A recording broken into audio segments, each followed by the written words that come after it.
So if you are gonna say any Navy jokes, just make sure they're appropriate. I'd like to kick it over to Chris Fiore. Chris, if you'd like to say a few words and then introduce General Caslen, and then I can go ahead and introduce Dr. Matthews. Absolutely. So we're very pleased to have the Soup Daddy with us during Army Navy Week, and to have Dr. Matthews from BSNL, who is his co-author of Leader's Edge. I had the privilege of reading this book already, and I kept referring back to it both physically and in my mind as I read the Fort Hood report this week. Character could not be any more important in the force than it is in what we've seen coming out of the military this week. And I think there are so many frameworks and lessons learned that need to be shared, that we need to learn to equip all our leaders at all levels to deal with the whole person, to help soldiers not only be all they can be when it comes to move, shoot, and communicate, but in terms of who they are as a leader and a human. So we will take questions in the chat, and then we have a few questions to kind of get us started. I think we really, General Caslen and Dr. Matthews, if you could each share with us what led you to come together as a team and write the book. Thanks a lot, Chris. Let me go first. And first of all, Chris, it's great to be with you. Samir, it's great to be with you as well. Tropic Lightning, you know, the Army Navy Games wearing our uniforms. So excited about that. Let me just kind of brag about the sponsors as well, being on the military advisory board for First Command, and I've been with them for 45 years. They're the real deal. So I'm glad to see them being sponsored, and I appreciate you mentioning that. I do want to say also, as a superintendent, I really valued the societies and how well that you did a great job keeping alumni together and finding ways to bring you together, and then to bring the alumni back to the military academy, your alma mater. So the societies are so important, and you have no idea, now that I'm back into higher education or other institutions, you all have no idea how powerful your alumni association is and your societies. And what you're doing right here is just unheard of in the world I'm in right now. So I commend all the work that you're doing, and thanks so much for doing that. I'm going to pass it off to Mike in a second, because really this book was his idea. And as I was getting ready to leave as a superintendent, knowing that character was so tremendously important to everything that we did at the military academy, and Mike came up with this idea of being the doctor and the psychologist, and writing about theory and then writing about science. And then it was easy for me, because all I had to do was write the stories. And there were a lot of stories that I was more than happy to tell you about. So, but that's kind of a little bit of the background. I'll pass it off to Mike, and he'll say his hello and tell you a little bit about why he thought this was a good book to invest into. So I was honored to be his co-author in it. Thanks, Bob. And hey, everybody, thanks for having me on here as well. It's so fun to connect to the graduates, you know, through the various years. I've just finished my 20th year at West Point, so I was looking for people that graduated from 2000 on, and in hopes maybe I bumped into you at one time or another. I'll just keep my comments very short. I think we want to hear Soup Daddy more than me.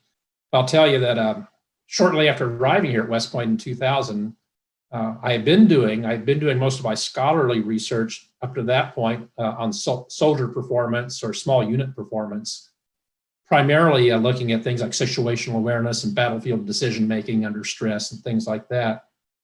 As I got sort of enveloped into sort of the West Point culture, for a variety of reasons, I became more and more interested in the role of character in both individual adjustment, like how soldiers adapt to the adversity of combat or other stressful, you know, situations, as well as their families for that matter.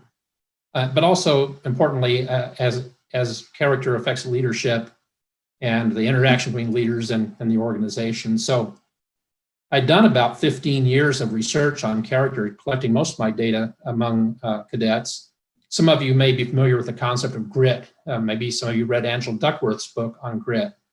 Well, a lot of people don't know that one of her original studies, part of her dissertation, in fact, was collected with West Point cadets. She and I collaborated on that back in 2004. So had a long history of studying character. every year I saw more and more how important it was, and finally decided I wanted to write a book about it. But then I realized if I wrote a book, it would just be half a book. It would just be science, and science is great. But what I wanted to get out to the world was a perspective that's more meaningful than that. And that's why one Sunday morning or early Sunday afternoon, in a moment of inspiration, I sent General Caslen at that time an email, like it's a pretty bold thing to do for faculty members, that, hey, you're thinking about writing this book. Would you consider co-authoring it? I mean, like, 2 or 3 milliseconds went by. And he wrote back and said, put me in, coach. And we got started on it in that summer of 18, and now it's published. So that's the background on it. Let me turn it back over to Bob. Well, back to you all. Great. So thank you both for being here. We really appreciate it. And just so I'm hosting along with our fellow board member, Chris Fuhr. So Chris, would you like to kick us off with the first question? And oh, by the way, for those in the audience, if you have a question, please post it in the chat, and then I'll help moderate along with Chris on getting your question answered. Go ahead, Chris. Absolutely. So one of the things that I loved about the book were all the anecdotes that you shared about great leaders. And I particularly thought that the story of Lieutenant Colonel Derby was very powerful at the beginning of the book, and the effect a leader has on an organization. Could you guys share his story, give everybody kind of a little preview of the kind of things they see in the book? Yeah, well, let me tell you the story, and if I can tell the story about Gary Derby, I'll be honored to do so. So Gary Derby was a battalion commander in Western Mosul, and we were up there in the 25th Division, Task Force Mountain, in M&D North, in the surge towards the latter part of the surge. Mosul was still a pretty hot place, even a lot worse than what Baghdad was going on. Western Mosul compared to Eastern Mosul, it's divided by the river, was even worse. So Gary Derby was actually in the worst place of everybody. And he was just an incredible battalion commander. As a division commander, I had 35 or so battalion commanders, and Gary Derby was right at the top. He was leading from the front. He was right there at every single contact. He immediately went and provided great support. I mean, his soldiers absolutely loved him. But he wasn't one that, just kind of loved everybody. He was really a tough, hard-nosed commander who led from the front, shared hardships. And in the crucible up there, he was an inspiration in everything that he did.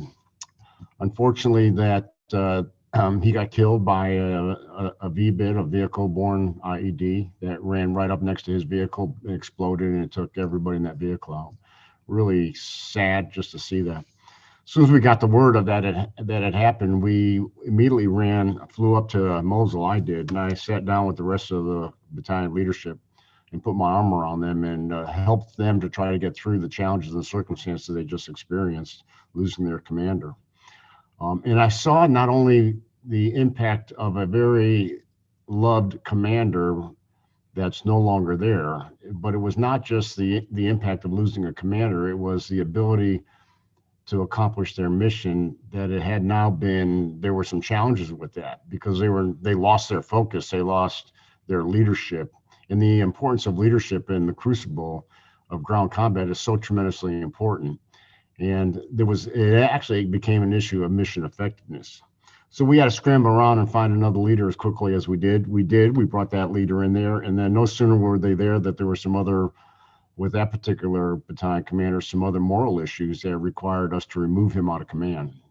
But it was really interesting to see how the battalion reacted to Gary Derby's loss, the following commander's loss, and because they had lost 2 commanders, one on combat who they really loved, and the other one through a character issue, it was an incredible impact, not so much on the character of the individual battalion commander that we had to remove and the loss of his career, but the real big issue was the combat effectiveness of the battalion and the impact of losing a leader, whether it's by combat or whether it is through character, the combat effectiveness of that battalion. There were some really challenges, some issues afterwards that we had to sort through.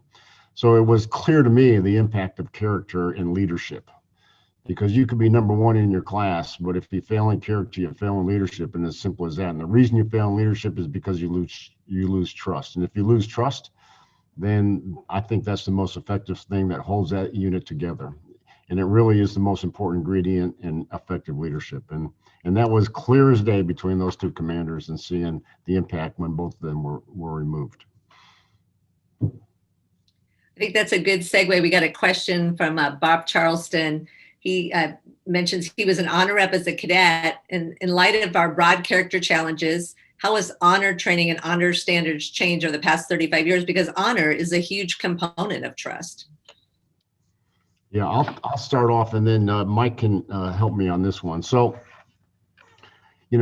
class of 85 on the honor system, I was back there as a TAC officer during that particular time. And that's when discretion at first came into place. And there's so much to talk about with respect to discretion.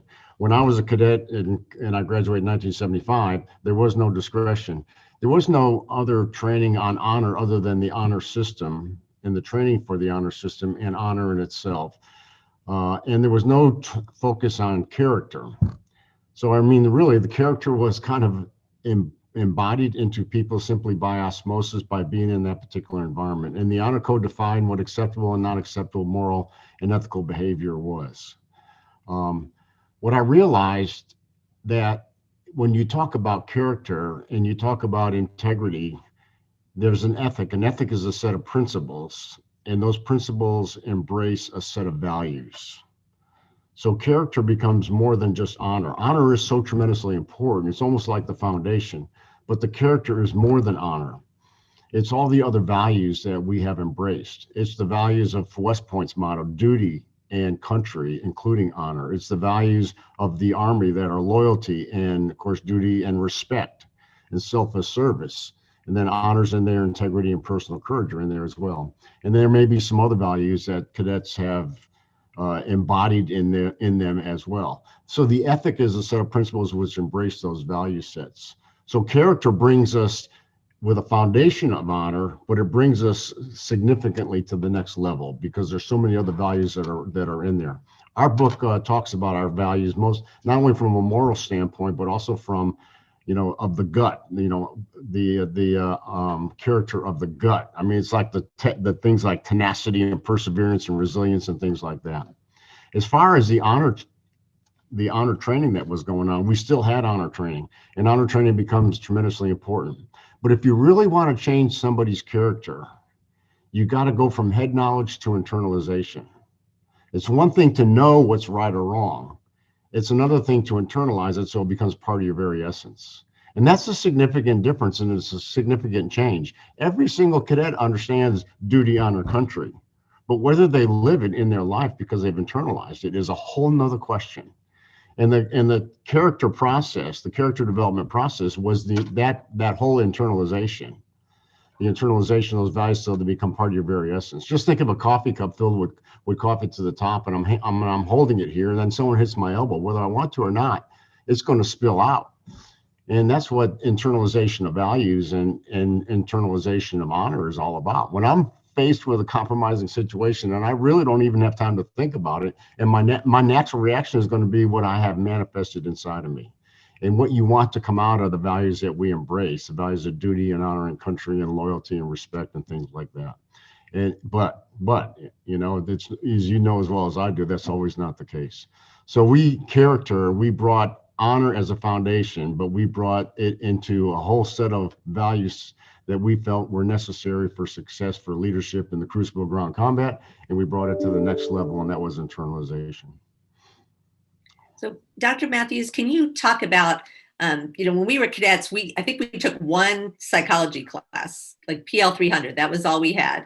And part of being able to internalize values and become a person of characters, you have to know yourself and you have to understand how to read other people. And reading the book, I see, there is a lot more offered in terms of curriculum for psychology now. Can you share a bit about that? Yeah, so just go back to a little bit of the question. A fundamental question is whether character can in fact be developed, or do we as an institution, do we select people of high character? And the answer is it's both, right? We want to bring the best people we can in, but even given that we've got real high caliber cadets coming into the institution, we need to shape that even further, right? And so the basic science says there's kind of like three big factors in character development. And the first one is mentoring, and in-depth mentoring over in our case, a 47-month experience, sometimes longer. The second leg of it is a skill building curricula, which I'll address your question in a sec. And that where you teach about honor and about character and about integrity, what it really means from a scientific perspective. We can get that in some of the courses and so forth. The third leg, and they all kind of work together, is progressively more responsible leadership opportunities. It's not until you become a leader that you come to really realize that the honor code's not just those words etched on a monument out there outside of Grant Hall, right, in that area. So as far as the curriculum goes now, cadet enters, besides learning what the honor code is right off during BEAST, you get a course in PL 100, it's called, we now call it Psychology for Leaders. And we have a significant piece of that course, which is addressed character. And then in the YUC year, there is the course PL 300, which you all probably remember, the leadership course, which now contains a significant focus on character and more so from a scientific perspective than maybe it used to be, although it's taught by seasoned leaders who can then weave their experience into the science in that course as well. And then even now in the first year, there's a course called MX 400 called Officership, and they get another look at it, yet another perspective. So you can imagine cadets kind of slowly climbing up the hill, right, from plebe year to first year and gaining different perspectives on their own character development. And I'll pause, say one more thing, and then just pause. So we think you can develop character. We see evidence of that. And you kind of said this yourself, Chris, a big part of learning to be a person and a leader of character is self-understanding and self-reflection. So to the extent that through our education program and leadership opportunities and mentoring, we allow that person the opportunity to look inward and to understand themselves better and the importance of character, that's a big part of what we're trying to do these days at West Point. Next question is, like, both of you, Dr. Matthews and General Caslen now, you both have experience, and I would say significant experience in higher education on the civilian side. And I'm curious to your opinion or perspective on how West Point differs from the civilian side in developing leaders of character, especially college students, because they're at a very critical time in their lives. Maybe we'll start with you, General Caslen. So nothing can be used against me. No, I'm just kidding. Well, the beautiful thing about West Point's leadership development program is it focuses not only on character, but also on the military development, the intellectual development, which is the academic program, and the physical development. So you go to a civilian university in higher education, you really just have the intellectual development. You don't necessarily have a physical development unless you're in some sort of NCAA team or intramural team or something like that. But it's at that point on the intramurals, it's just informal. And of course, they don't have any military development unless you're in the ROTC program.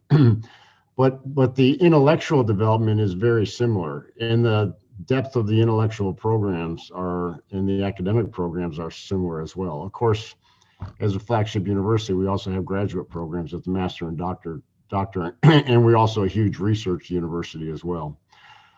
The whole aspect of character is really not well defined. However, at the University of South Carolina, I'm fortunate that they do have what they call a Carolinian Creed. It was prepared about maybe 20 years ago. Some faculty and students got together and they wanted to have something that defines a set of values that they felt the university should embrace. And we have fallen in on that very strongly. And we have talked about that creed instead of a values, the ethic, with our principles that embrace those values. When we talk about the values of our university, we go right to our Carolinian Creed. One thing that I'm doing next in January at the beginning of the next semester is that we're going to do a 2-day offsite with all of our leaderships, from our deans and our senior staff, maybe about 40 people in the room at the same time. And we're going to spend 2 days to talk about what is the character of our university. What should that climate be like? What are the values of the Carolinian Creed, and what are the other values that we want to embrace as a university that are important to not only us, but also to our students and to our faculty and our staff? And we're going to spend 2 days to talk about character, climate, and values. And we may modify the Carolinian Creed in some way or another, because I know it's just got a few of those phenomenal values that are in there, but I think there should be maybe a couple others as well. So we'll talk about that. But I think, any leader of any organization, even leaders of senior CEO level organizations, they're the ones that set the climate and the culture for their organization. And it's tremendously important that it starts from the top. And the one thing that's unique about this, and we talk about how Johnson & Johnson had worked with theirs within the book, you really have got to not only just introduce it, but you've got to, as a leader, drive it down throughout the entire organization. You just can't throw it out there and think that it's all of a sudden going to catch hold. You really have got to talk about it and drive it down there. And even in Johnson & Johnson, Gorski, Mike Gorski, I think his first name is Mike Gorski, is the president CEO. And he has leadership development and counseling sessions with all of his employees. And each time they sit down with a counseling session, they're required to look at the creed, the Johnson & Johnson creed, and the values within the creed, and they have to measure themselves against that. And that's what's going on in civilian and the corporate world, but we want to do something similar here at the university as well.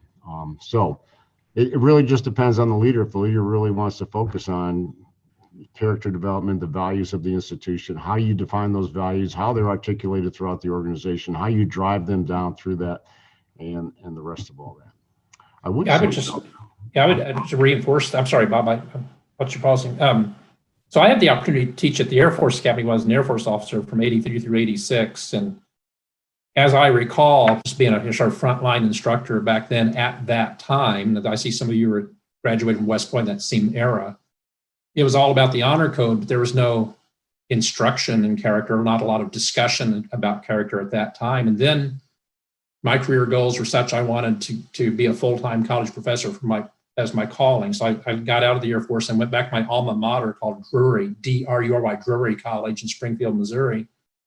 And they're heavy, like Bob said, they're heavy in the intellectual domain in terms of development and intellectual integrity. And a lot of universities have an honor code. That's not unique to the service academies, but very few universities have such a comprehensive, targeted approach to character development as does West Point. So I'd like to make the point that I think West Point, this is very optimistic, a good thing, is really a trendsetter that's being looked at across universities around the nation as sort of a model for how you might go about developing future leaders. So even my college now, in their MBA program, you can get a certificate in character, character-based leadership, take some courses in that, learn more about it.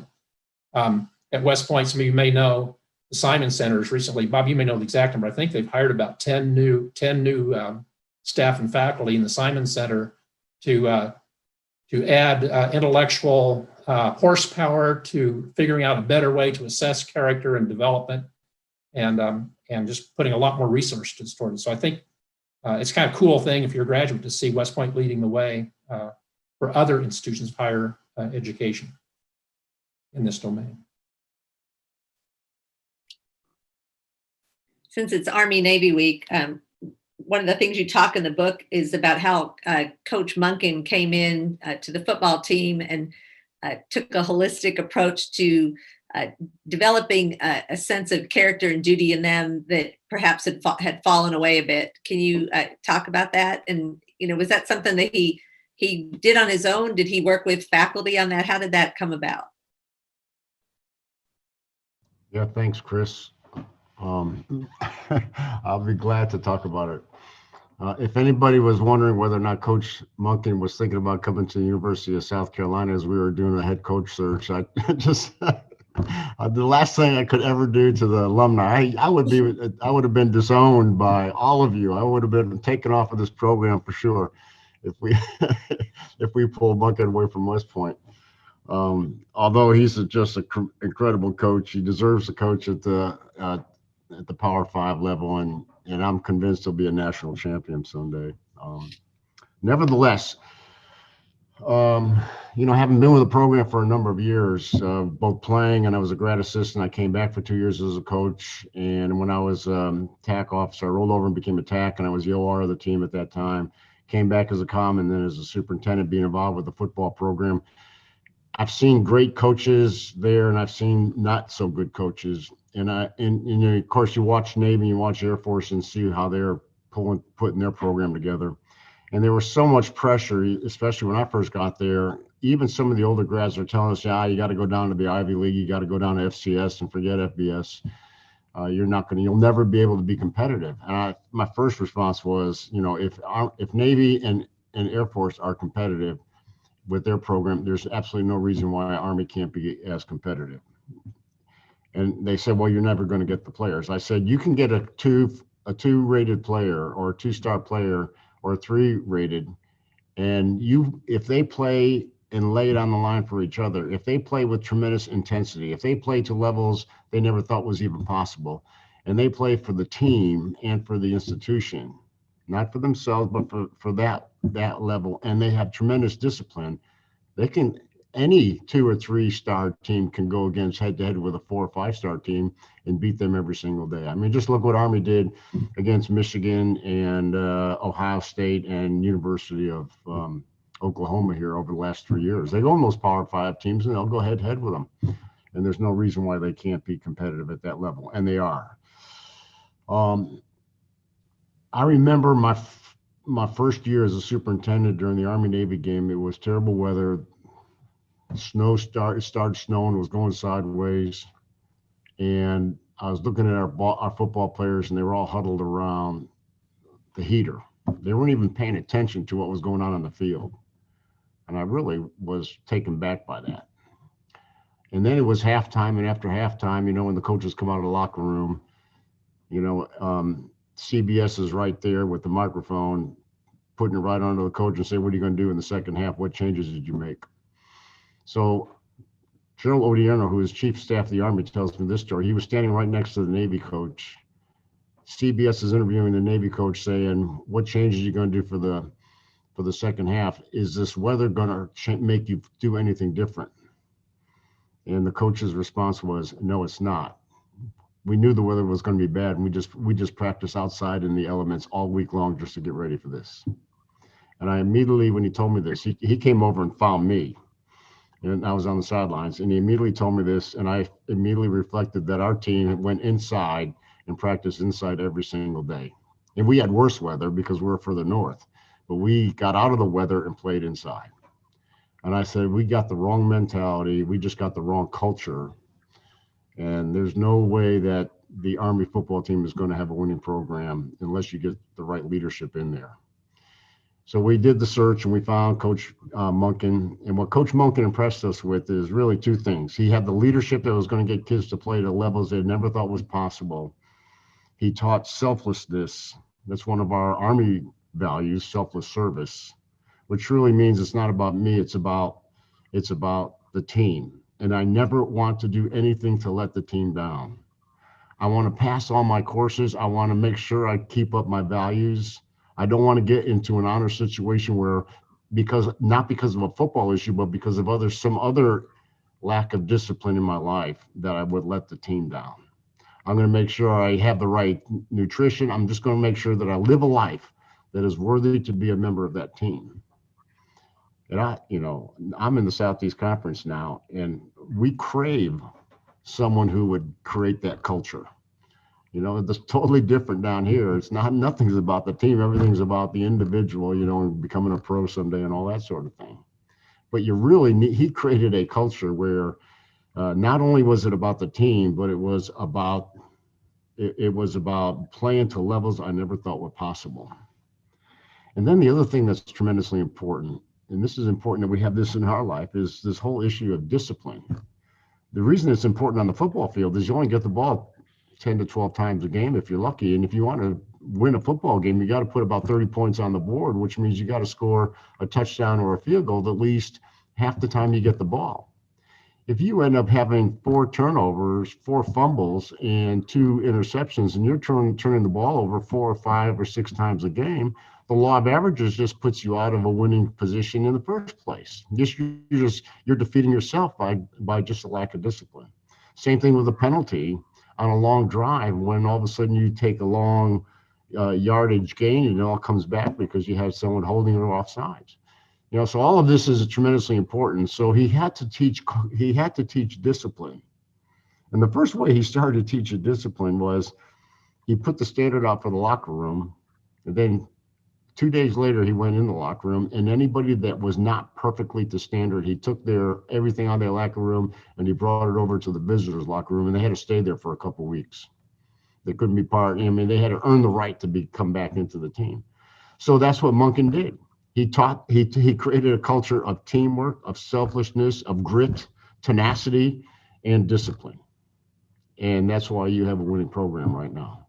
I had a great conversation with him, and last summer, after he had a not so good year last year. And I said, "What was the difference, Coach?" He said, I did not have the student leadership. I did not have the player leadership I needed. And he started telling me some challenges, some issues that were with the senior class last year. And it was just kind of interesting. It's the leadership that was necessary, not only from the coach, but the leadership that was also necessary from teammates. And it was, so the difference that you see right now is that you do have some player leadership on that team that you can see right now.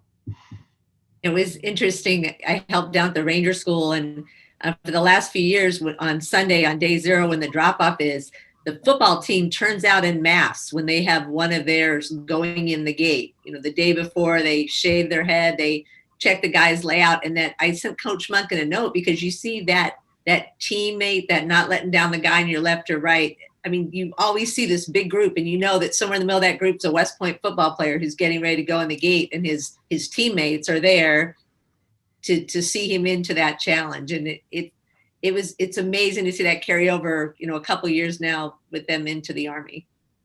I didn't know they did that, Chris. That's great. Good to see that.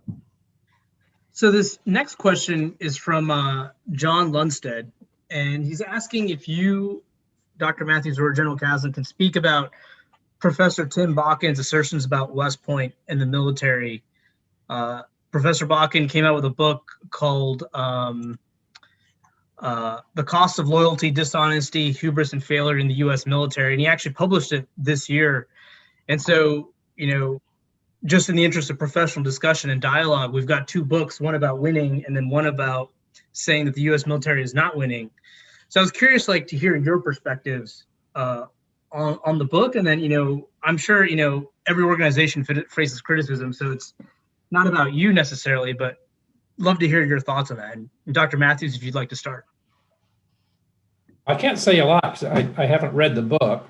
And I guess one reason I haven't read the book is what I'd heard about the book. It sounded like it was, I'll just say that professor and I have a sort of different lens for viewing West Point. And I got the sense maybe I'll just say there's a different worldview. And so I haven't been motivated yet to read the book. I probably should, but I haven't done it. So I can't say. I would just say that, it's great to be part of an institution where you can air your thoughts and put them out there for evaluation. And then, and so I applaud Professor Bakken for that, and the institution for allowing that degree of academic freedom. Thanks, Samir. That's a great question. So I have not read the book or heard about it. The first thing that comes to mind is something that we in leadership, like I talked about before, is that we must maintain trust. Obviously, there's a breach of trust between the institution and this professor. And whether he's right or wrong, because there's a breach of trust that motivated him to write this and to bring this out, it's probably something that we as a professional organization ought to do, is to at least understand his side of the story and why he's concerned, and then be able to address it. I mean, in my opinion, part of character is that you are a learning organization. I mean, one of the things that stands in the way of learning is being hubris. And if you're so hubris, whether as an individual or as an institution, that you're not even going to pay attention to your critics, then to me, that's a character issue in itself. So that's the first thing that comes to mind, is whether he's right or wrong. The fact that he has said what he has said automatically requires us to engage and to understand that perspective, because there's a loss of trust that's a part of that. The other thing I would say is that character is not always perfect. There are failures in character every now and then. And if he's identifying where there has been a failure in character, then that's in my opinion, that's pretty good, that we have an open, honest, candid look at ourselves so that we can see where we are as compared to where we really need to be. And because we have some challenges in character and character development, I mean, if that, to me, the whole honor system, when they finally put discretion into the honor system, I said, hallelujah, it's about time. Because, you know, when young men and women first come to the military academy, they come with a set of values that they have established within themselves based on their upbringing, based on their families, their mom and dad, the teams they were with, the school, the high schools they were with, the friends they had made. Those values may or may not be consistent with duty, honor, and country. But after the 4 years that they're there, and when they throw their hat in the air at graduation, they've got to have values that are consistent with duty, honor, country. So that 4-year process, in my opinion, is a developmental process. And when you're developing, you're probably going to make a mistake. And you must certainly be held accountable for that mistake. But if you as a leader, the way I saw it as a superintendent is I saw a mistake as an opportunity to learn and to grow and to become better and to stronger. I'm sure you know that because of discretion, sometimes we have different options, as the superintendent has different options on how discretion is used. In some cases, we put them in the Army in the enlisted ranks and they reapply back. Sometimes they stay with class. Sometimes they are turned back for 6 months or even a year. But in each and every case, every single case, they go through a mentoring program. It's called the Honor Mentorship Program. And when they finish that program, it's intense. They have a mentor and they just are forced into really deep reflection and introspection and dialogue with their mentor as they work their way through that. And they have different projects they got to do and things of that sort. And that what I required as a superintendent is that when every single student finished their mentorship program, they sat down with me and their mentor and their TAC officer and their cadet chain of command. And in the room, we had a very intense dialogue for an hour long. It was so important to me that I would spend an hour with this student to ensure that they have reached the level where honor became part of the very essence and it's been internalized. But almost every single time, those that emerged in the honor mentorship program had a stronger ethic of honor and integrity than those who didn't. Even though they had made the mistake, they had learned from that mistake, they have grown, and as a result of that growth, they became stronger. It's like breaking a bone. If you break a bone and it heals and heals correctly, where the break was now is stronger than the rest of the bone. If you have a character defect and you have made a mistake and you have fixed the defect, if you have fixed the defect, you're going to be stronger in character than you were before. I'll never forget some of the students that I was there 5 years. I remember putting a firstie into the Army in the enlisted ranks. And 2 years later, she came back as a cadet and finished out and graduated as a cadet. The lessons she learned in the enlisted ranks while she was in the Army, we held her accountable, but she came back and graduated. But the lessons she learned, I mean, she was one of our strongest cadets with respect to honor and integrity and understanding it.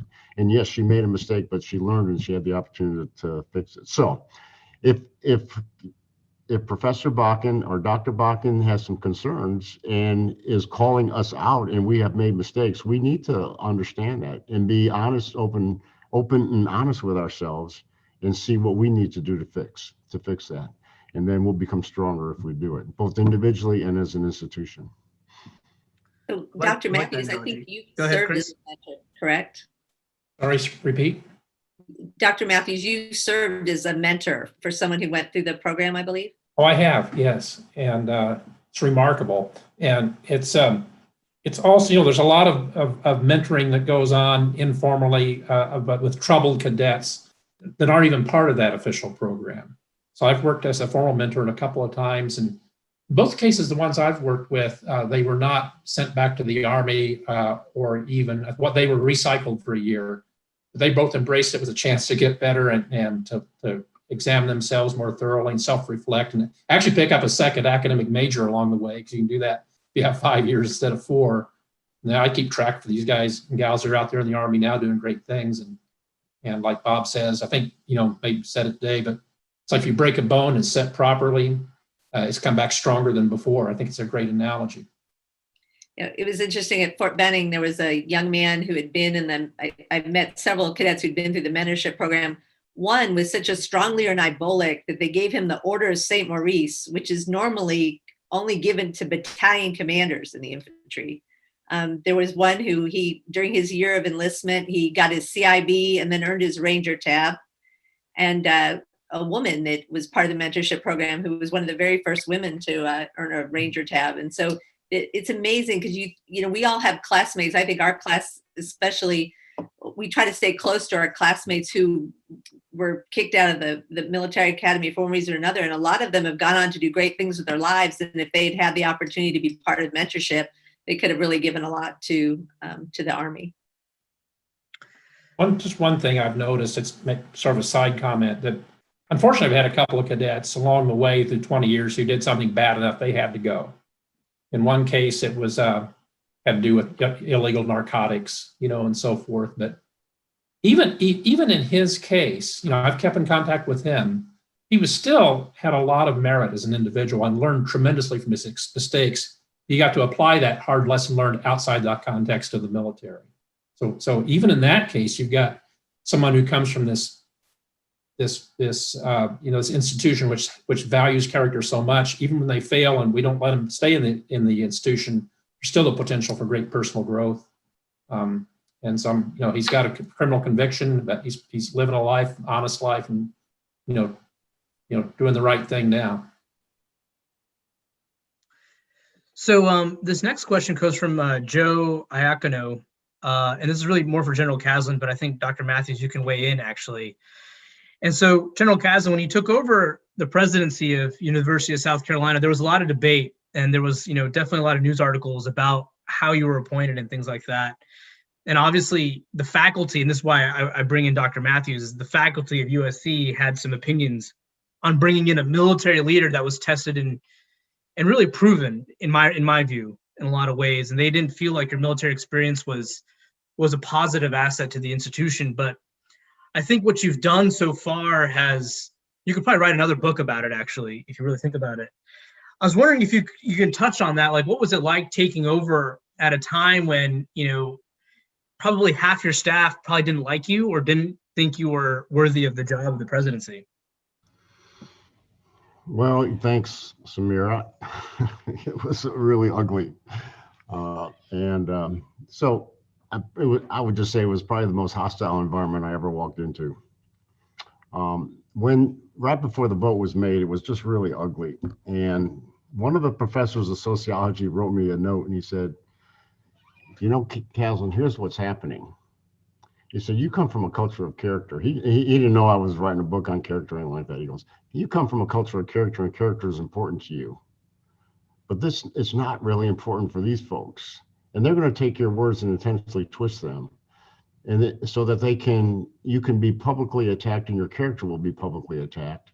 And as a result, because you come from a culture of character, you're not going to be able to stand for it, and you're going to vacate. Well, once he kind of laid it out that way, I go, well, that's exactly what's happening. I mean, if you look at what the criticism is, even though how the words were twisted and everything, I mean, that's exactly, what was taking place. And I said, well, I've never quit anything in my life, and I'm not about to quit things now. And my whole intent is to prove them wrong. But, the important thing, though, is that, and the faculty senate had a no confidence vote. Since then, they have voted in confidence, which I'm proud to say. There was all kinds of, I don't want to get into all the, I even had some death threats, if you can believe that, and my wife as well. But nonetheless, so that's a hostile environment that you're walking into. So what are you going to do about it? Are you going to run? Are you going to turn away? Or are you going to try to build teams and engage and to listen to them? So, it's just like the thing with Professor Bakken. Don't ignore the issue and don't ignore the complaint. Engage with it and understand it. So the first thing I did was I sat down with all the students who were in protest and some other students as well. And I said, I'm here to listen. And I didn't say or lecture or anything. I just wanted to listen. And they were amazed. They were flat amazed that someone's listening to them. So, and then you start acting on some of their concerns, institutional issues and things like that. And they say, oh, you're really different because you're not just talking about it, you're doing something about it.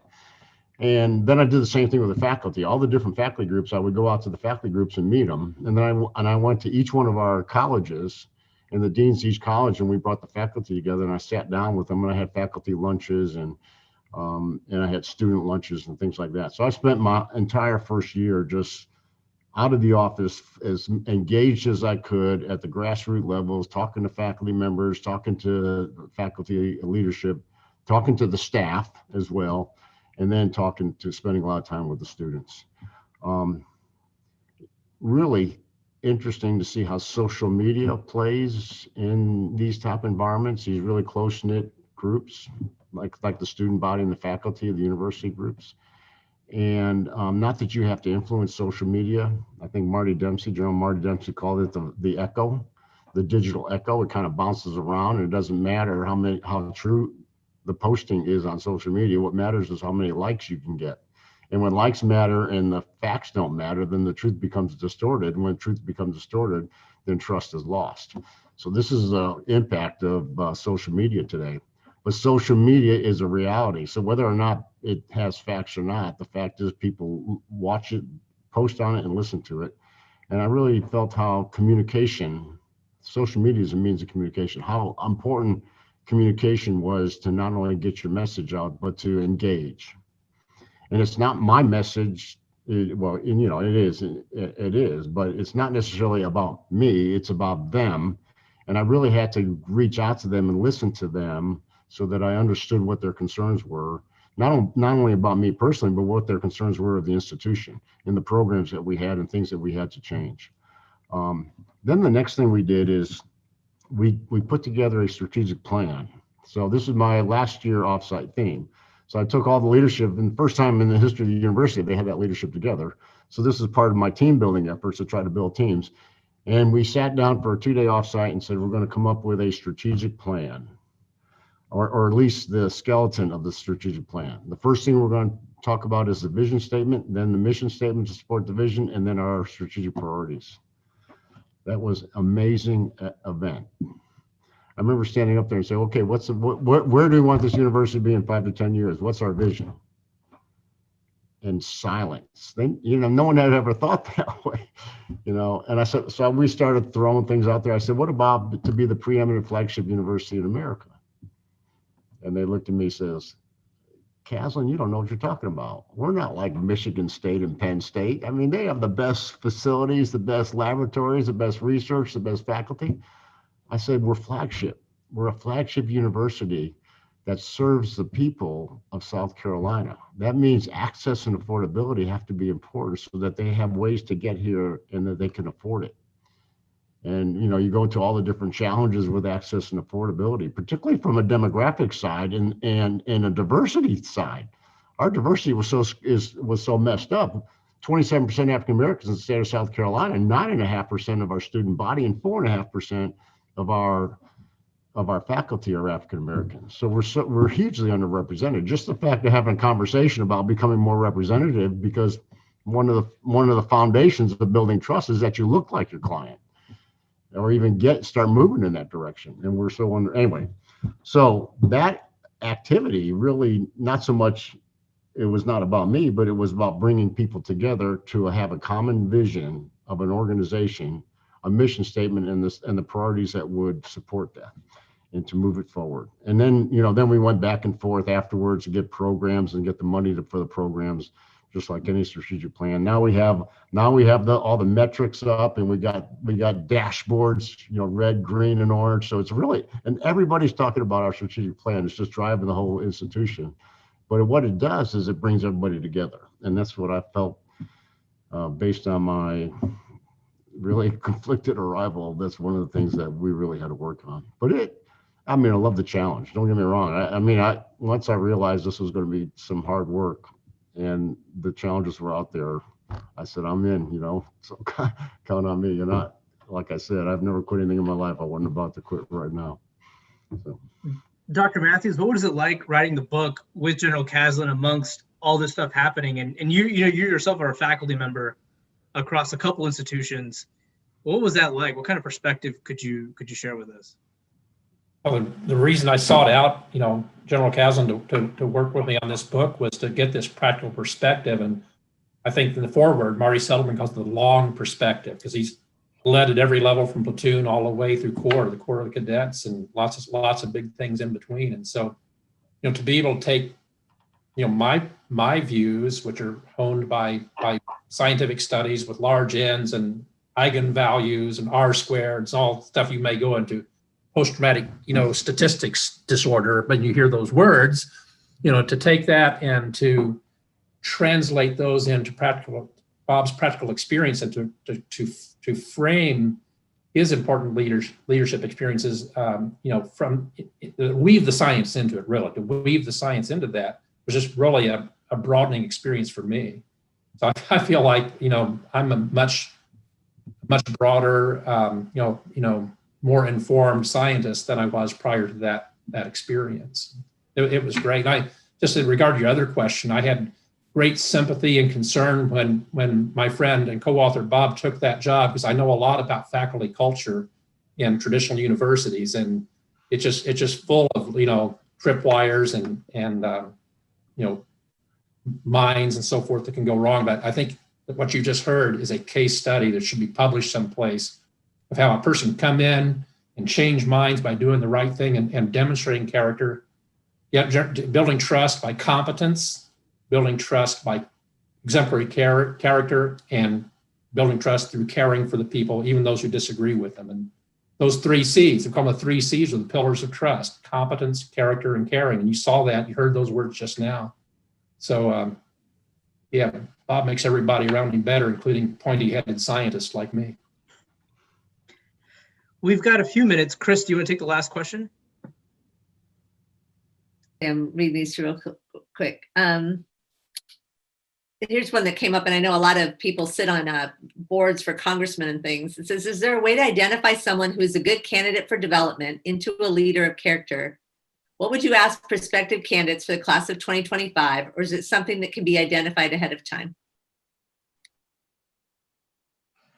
Well, that's a great question. And that is, how do you assess someone's character as part of the application process to come to West Point?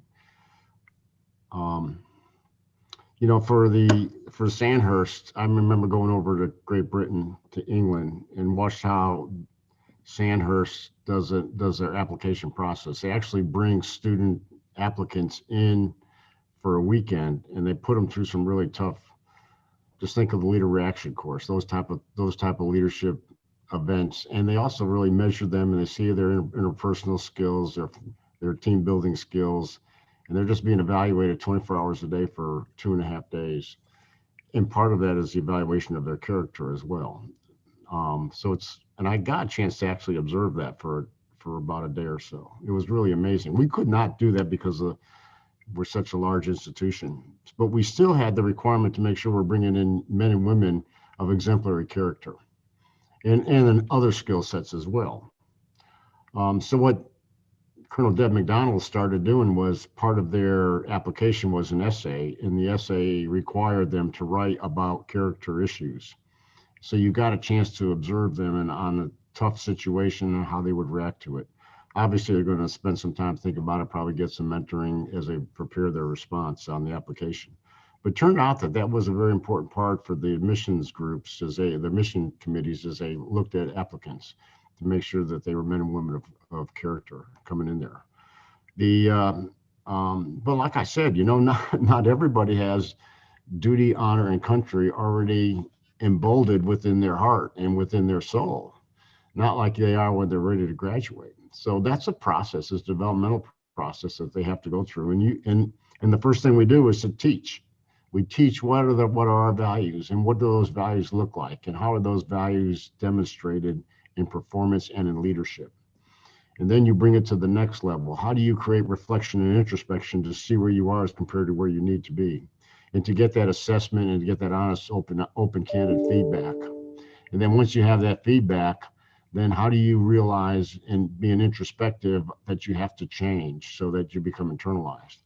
And then you put yourself into some really compromising situations and training situations where character ends up becoming one of the most critical parts of effective leadership.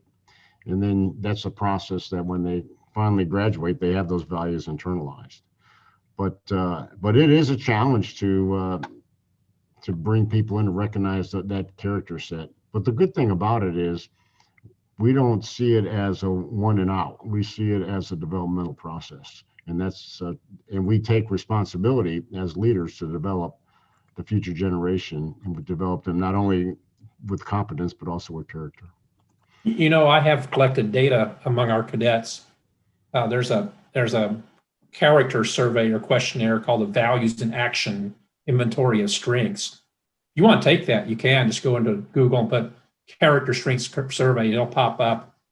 What it does is it identifies your character strengths. We believe, scientists believe, at least I do agree with those who think that there's about 24 character strengths that you can identify that are characteristic really of all humans. Doesn't mean we all have the same profile, and some of us are higher and some are lower than others. But in giving that to a large number of cadets, I think there's some good news. One is that compared to high school students and beginning college students, our cadets score pretty high on character, especially those that are relevant to the military, like honor and courage and integrity and things like that. So by hook or crook, and I think it is really more by design, we are bringing in really high quality cadets, new cadets on the criterion of character. Do that because in order to be really top in your class academically, which many of them are, and we also look at leadership in high school, and we also look at their physical fitness performance and so forth. To excel in all those domains, usually if you have a huge character flaw, that may have already manifested itself somewhere along the way. You wouldn't get in. The other thing about that study I just mentioned, published a few years ago, we also compared our cadets with those of the Royal Norwegian Naval Academy. Hey, why? Well, because I could, right? They're out there. And so I don't know if you've ever traveled to Norway. I spent a lot of time there. And there are a different bunch of cats over there in Norway. They just think about things a lot differently, including their military, it seems. And when we compared the character strength profiles of West Point cadets, U.S. civilians of about that age who were non-military, and the Norwegian Academy cadets, the two that were most similar were the two military samples. So even despite the big cultural difference between Norway and the United States in terms of general culture, there did seem to be a band of brothers and sisters that overrode, national nation status or nationality. So I think we're doing, we can do better. And like Bob says, once we get them in into the institution, we got to keep working at it and give every opportunity to grow in character. But it's good to get off to a good start with a good batch of 1,200 cadets each year when they come through the doors. Thanks. I wanted to take a quick moment actually to recognize the Association of Graduates. They do so much for us, especially in the background. But since we're talking about character and honor, I thought I'd let Mark Gunnels from the AOG talk about a recent victory or something to celebrate from West Point. Mark? Yeah, thanks, Samir. Can you hear me okay? You're good. Yeah, I just mentioned to Samir while Bob was talking that we recently landed a $1.2 million gift from a graduate of a class of 57. As many of you may know, the class 57's 50th reunion gift to the Academy was the Honor Plaza, which is right there at the end of the Eisenhower wing of barracks. And this particular gentleman had been talking to me for a while about how they can not only do a more extensive study of the Honor Code to take it beyond the walls of West Point, but also develop a character development type website that engages cadets and connects them with old grads and people who can share stories of honorable living, expanding their classroom learning into the real world. And SCPME, the Simons Center, was hoping to be able to do this anyway, but this gentleman stepped forward. It was really his vision, and it just aligned perfectly with what the Simons Center was hoping to be able to do. And we got this gift from him just a month or two ago. So, it's a great, as you say, it's a great success story. And I really think it's going to expand character development, not only within the Corps cadets, but it will engage the graduate population in a way that they've never been engaged with before, to talk about, character and honorable living and things like that. And we see coming from this, mentorship relationships developing between cadets and grads that I think will be very powerful as they leave West Point. That's great. Thanks so much, Mark, for sharing that with us. Sure. Chris, next question. So one of the things that I liked, I deal with a lot of young lieutenants and captains in the Army, and they're always bemoaning the trips they make down to Fort Polk to go to the JRTC. And I love the story that you told in the book about being able to walk into a talk at JRTC and have a good feel for how that unit was going to perform. Can you guys share that story? Yeah, thanks, Chris. So, so I was Bravo 6. So those of you who've been around JRTC before, Bravo 6 is a senior OC, and I was the OC for the brigade commander. So it was really amazing because you knew right away if it was going to be a good rotation or not. When I first walked into the TOC at the beginning of the rotation, I could tell right away if that was a learning organization or if it was one that was just abhorrent to learning, and you could tell right away. So like a learning organization, a good organization with great leadership, you'd walk in the TOC and there was a buzz of activity going on. There were people running around talking. There were young sergeants that were running around with projects. They were talking to majors. The majors stopped and listened to them. And when it came time to give the update brief at the end of the day to the brigade commander, you knew why it was such a great organization. Because within each one of the staff groups, they were falling over each other trying to brief the commander, because when they briefed the commander edified them and lifted them up and made them feel, key point here, he made them feel good about themselves in the present, in that particular environment. Not good about the commander, but feel good about their purpose, their mission, their tasks, and how they're resourced to get that done. So they were just really excited. And no kidding, man, when they went out there and they were doing operations, and of course at any training center, you kind of crank it up to their level of competence so that they can learn. It's like you want them to make mistakes, because it's like stretching an elastic band. Only when you put the elastic band under pressure can you really see little holes in the elastic band. So that's what you want to do at the training centers. But here's what was key, what the commander did, because anybody can perform on average. What you really, for growth, if you want really true growth to occur, you got to get into areas that you're uncomfortable and unfamiliar with. Just think of your performance on a bell-shaped curve, and the standard deviation right in the middle is average performance. So if you want to be average, then be average. But if you want to live a life of excellence, then get yourself 2 standard deviations to the right, where that curve is way, way down low, because those are areas that you're unfamiliar and you're uncomfortable with. And when you're in those particular areas, you're probably going to make some mistakes.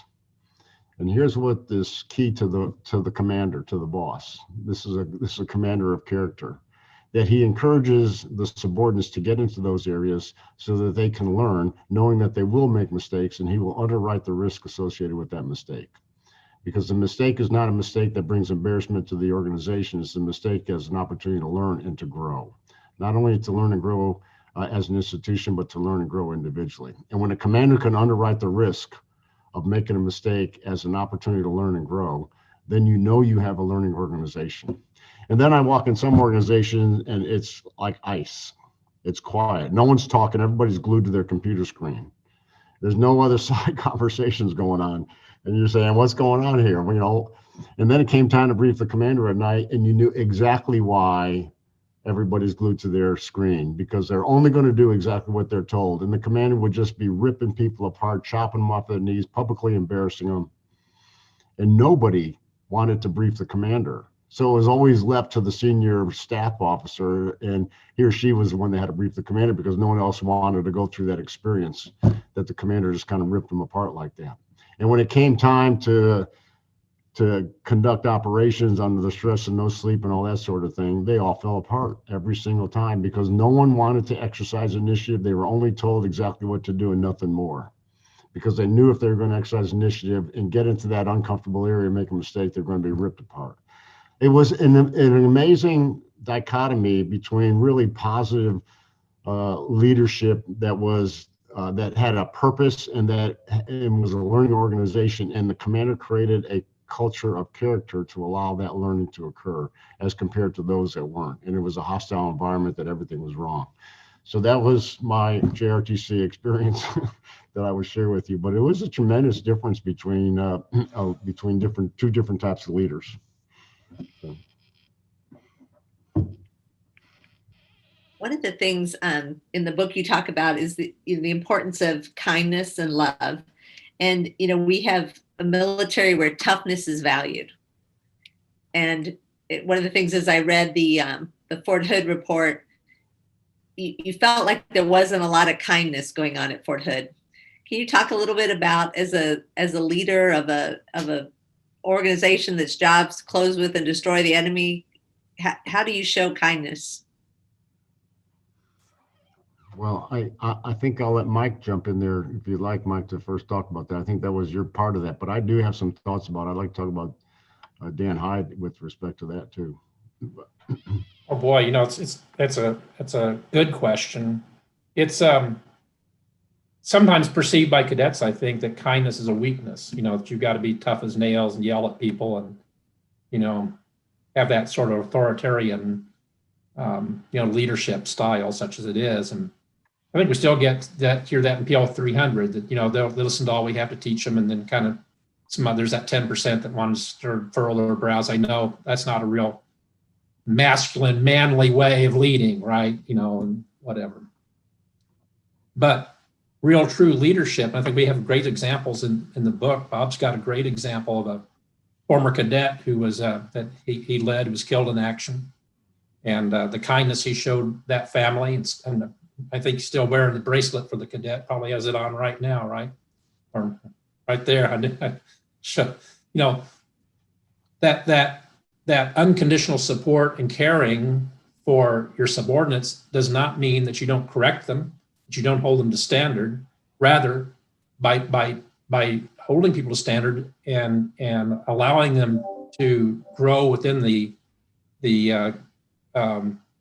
rules and regulations of your organization, but making them do that allows them to be better. That's really a kind act. But that doesn't mean that you're soft because you have a growth orientation towards your subordinates. I'll just say a quick analogy to psychology. So in rearing your children, there's this famous psychologist named Carl Rogers, and he made a distinction. And you think of this as leadership rather than raising your children, though they're kind of related.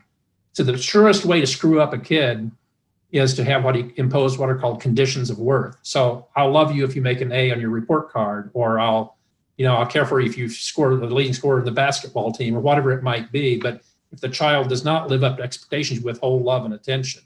That's very unkind, and it is a root of a lot of anxiety and later problems and adjustment in adult people. Instead, as Carl talked about, there being this concept of unconditional positive regard. You love your children. They may misbehave, and you've got to deal with it, but you still love them. I think you can extrapolate that to the leadership situation as well. And I'm going to step away and get Bob's reflections as a leader on that. Yeah, thanks, Mike. And that's a great question, Chris. Thanks. So the thing that's interesting about this is you can't confuse kindness with lowering standards. The leader's got to maintain standards, and you can't, if someone's not meeting the standard, doesn't mean you have to be kind enough and love them through it and coddle them. I mean, you still got to hold them accountable. You can be kind and give them some tough love, but you still got to maintain standards. I'll talk about that in a second. But really, when you have kindness, the leader listens, and when the leader listens, they understand where people are coming from. When they understand where they're coming from, they create empathy. And when you create empathy, now you find common ground that you can move forward together. The reaction of the person when kindness is exemplified shows that person cares. And when I know that someone really cares about what I'm doing and about me personally, not only my professional life, but my personal life, I have more deeply respect and never want to let that person down. So that's what kindness generates. But kindness cannot generate a drop in standards. One of the hardest things that cadets have when they have to deal with the honor code is the tolerance clause. It's the most difficult thing for a cadet, that I will not light, cheat, or steal, or nor tolerate those who do. In my opinion, the tolerance clause is the most important part of the honor code, because If you don't have a tolerance clause, it allows you to look the other way. And as soon as you look the other way, you have allowed a different standard to occur. And whenever you allow a different standard to occur, it's now a lower standard.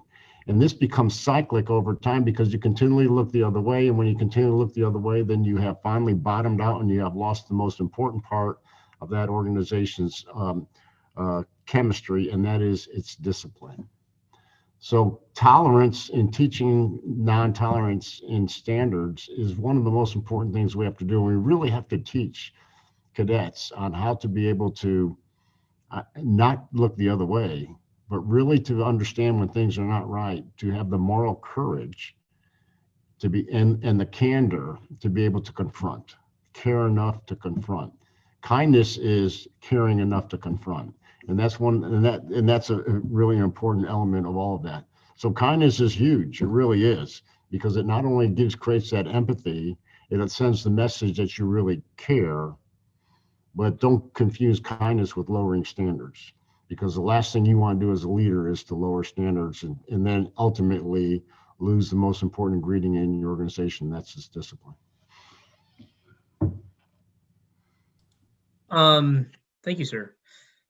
This next question is actually from Bailey Harrington, my classmate, and he asks, how is the extensive remote working environment, how has that challenged or changed the way you lead and develop a culture of character? Because, we're all basically communicating through a screen these days, not face to face, and I'm sure that has some bearing in how lessons and how tone and all that stuff is communicated.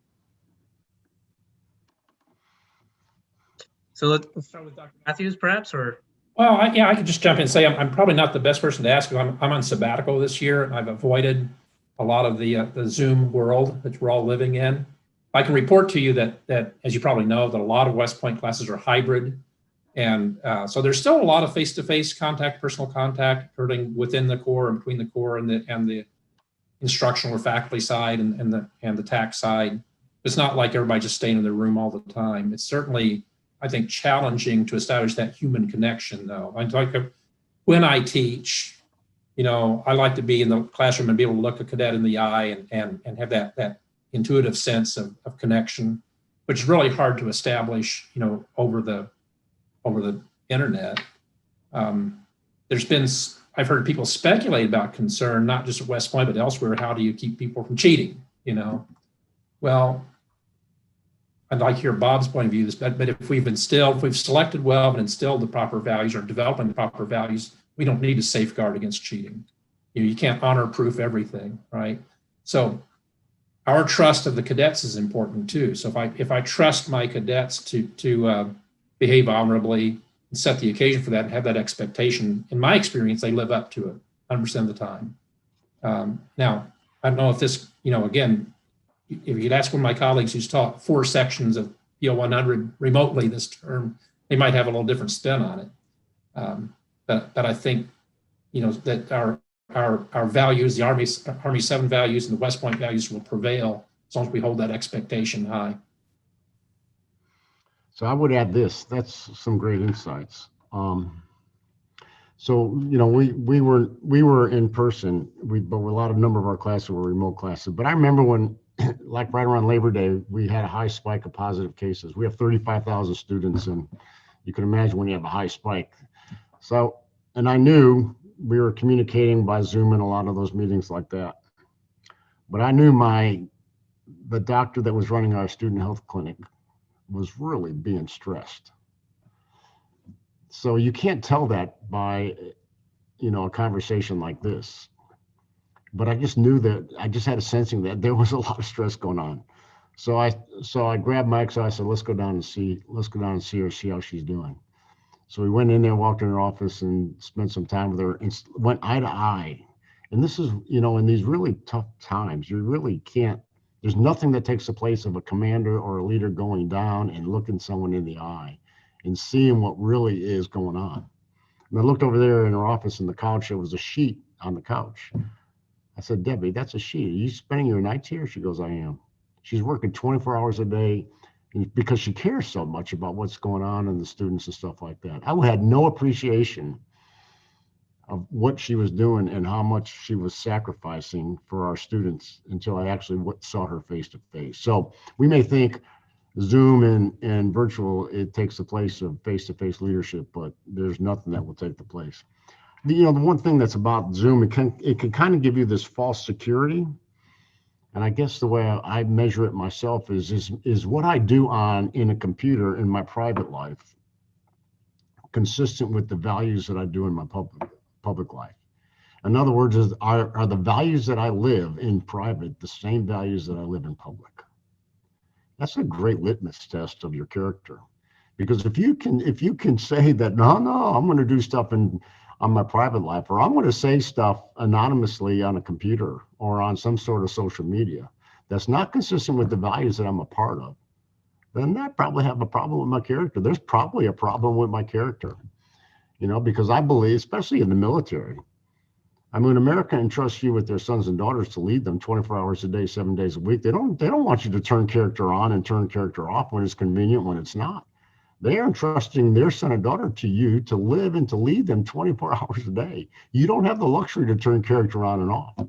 And that's critical with leadership. And if you really want to see if you have the character in your public life, just do a little reflection and see what your character looks like in your private life. And they need to be consistent. And if they're not, then there's probably a character issue that probably ought to be addressed.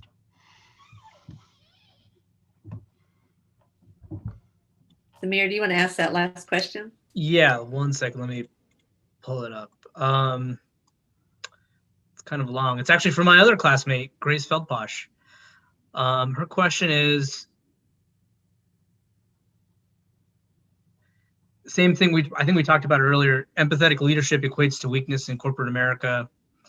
What advice do you have for former officers challenged by corporate culture differences as they transition to a new environment, especially on the empathy front? I think that's what Chris is trying to get at.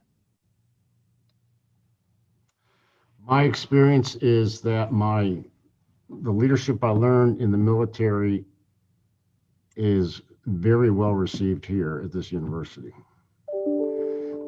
I'll give you an example. The first thing that will go and start to erode in a crisis is trust. Because people start doubting, they hear rumors, and they start believing rumors and stuff like that. The way in a crisis that you maintain trust is to be transparent, inclusive, collaborative, and with constant communications.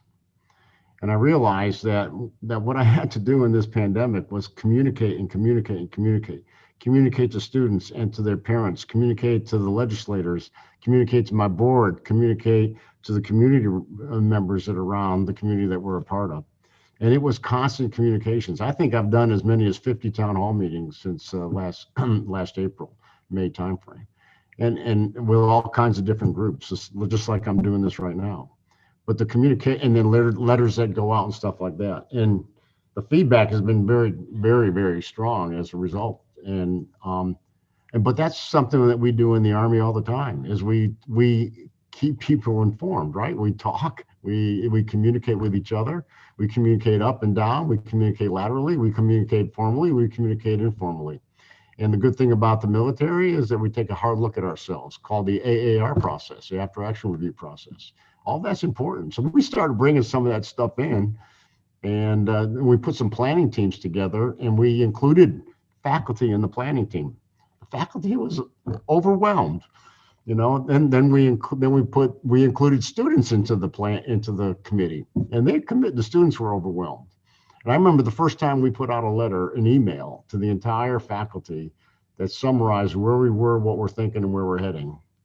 And one of the deans wrote back, said, "You have just changed the last 20 years of history in keeping the faculty informed of what's going on." So these are just simple things that we learned, So my comment in the corporate world is the leadership you learned in the military ought to be the same effective leadership skills that you're going to use in the corporate world. And people are human beings, and whether they're in the military or the corporate world, they're still going to respond to effective leadership.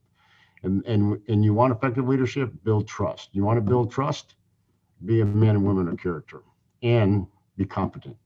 But if you look at competence and character, You can be number one in your class, but if you fail in leadership, you fail in character, you fail in leadership, and character will swallow competence every single day. Yeah, let me just jump in briefly because I love that question. And, I think we all sort of see this and heard about people who've gone in the corporate world who get a sour taste in their mouth. And I do a lot. I've done some work consulting. There's an analogy here too with some professional sports teams, notably the San Antonio Spurs, to a lesser extent, the Brooklyn Nets. And Bob and I had about an hour and a half on the phone once with Pete Carroll talking about character in sports and so forth. And I've also done a little bit of consulting with some other sports teams I won't mention who are not as successful as those franchises. And I think, by the way, watch the Nets. They're going to get a lot better real soon. I'll tell you why. It's not just players. But you look at those great coaches like Coach K at Duke or Coach Carroll or Coach Popovich, and they're all great X and Y, right? And they're really good at the technical aspects of basketball or football or whatever it may be. I mean, they know it frontwards and backwards, but that's not what makes them great coaches.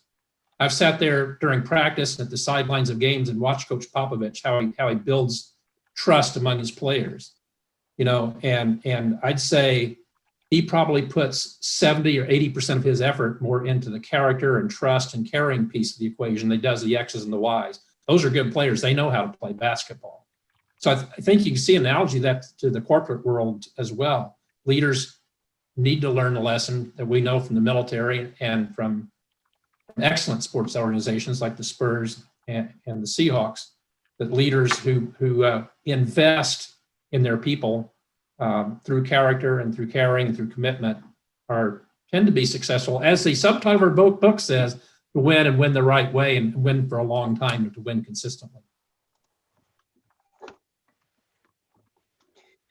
Thank you both. We're coming up on the end of our time together, and I just want to say I appreciate you both for joining us. Usually I can tell how many people drop off in the course of a webinar, and I got to say that for us today, and I can usually calculate the percentage in my head, we've got the least number of people dropping off as we progress in this webinar over the 1.5 hours we've been together. So thank you so much for joining us and keeping us engaged.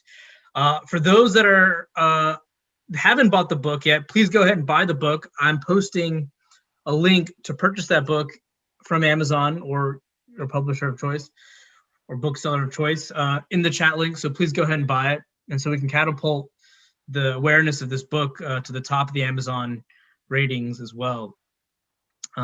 Chris, any final words? No, sir. Dr. Matthews, thank you so much for joining us today.